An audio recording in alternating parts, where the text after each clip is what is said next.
Hey, so I just finished reading A Pirate's Life in the Golden Age of Piracy by Robert Jacob. Look at how thick this book is. This is a big book. This is basically a textbook. And it's all about piracy. This was a really fun book, okay? Now, Robert Jacob is not a professional historian.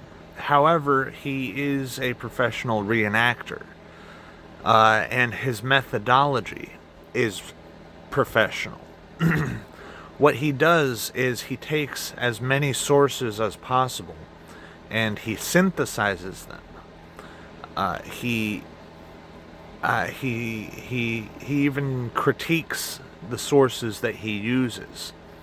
So, for example, one source claimed that one source that was written during the time of pirates claimed that one pirate had started a fire that burned down a whole town. However, we know for a fact he didn't do it because we know for a fact who did do it, because other contemporary reports, newspapers, actually recorded who did it. And we also know for a fact that the guy wasn't anywhere near the town at the time of the burning. So he points this out, and he critiques the sources that he does use when they require critiquing.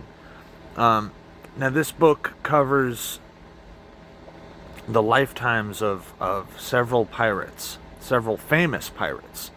Edward England, Edward Teach, Bartholomew Roberts,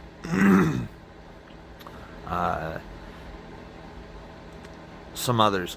Howell Davis as well. Howell Davis was a good one. And Captain Kidd. He even covers Captain Kidd. He covers several myths, and he actually doesn't always go exactly where you think he is going to go with the myths. And he covers a lot of technical details as well. The history goes from about 1650 up until about 1730.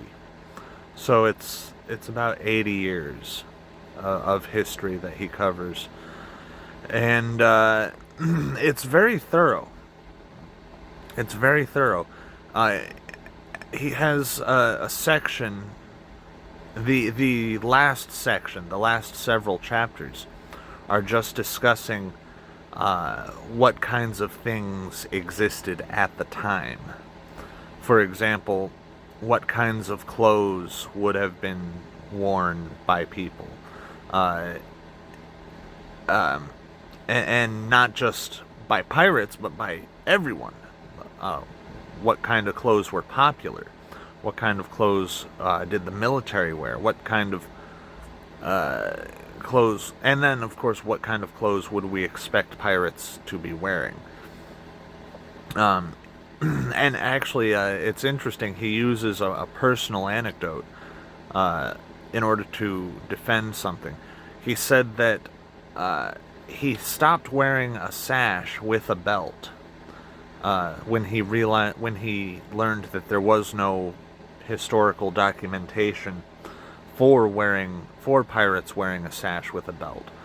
But he started doing it again because wearing a belt without a sash was just painful. So it's actually practical to wear a belt with a sash. So, yeah, this was a very interesting book. One thing that was really cool was actually seeing the story of how some pirates actually got a hold of a man-o-war. I believe it was a British man-o-war, and they got a hold of it in the Indian Ocean. It was really a cool story because it showed how deception is used tactically for great gain very often. Very, very great gain.